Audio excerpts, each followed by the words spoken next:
આપ જોઈ રહ્યા છો લાઈવ દરબાર ન્યૂઝ। ડભોઈ પોલીસ વડોદરાથી ડભોઈ આવતા રિક્ષા ચાલકને વાહન ચેકિંગ દરમિયાન ઊભો રાખી ચેકિંગ કરતા રિક્ષા શંકાસ્પદ લાગતા વધુ તપાસમાં રિક્ષા ગાંધીનગર ખાતે ચોરી કરી હોવાની જણાતા પોલીસ ચોરીની રિક્ષા સાથે એકની ધરપકડ કરી કાર્યવાહી હાથ ધરી। ડભોઈ પોલીસ વેગા નજીક મિલકત ચોરીના ગુના તપાસના વાહન ચેકિંગ કરી રહ્યા હતા।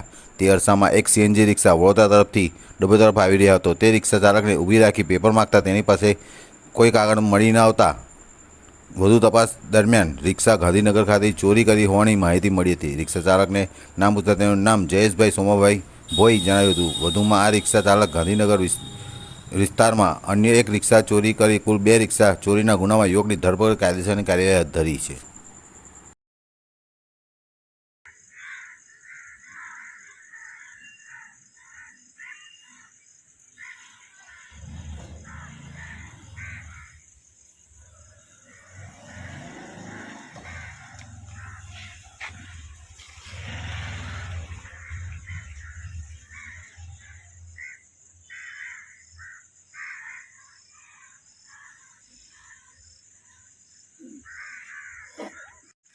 चलो उलटी करिए मार के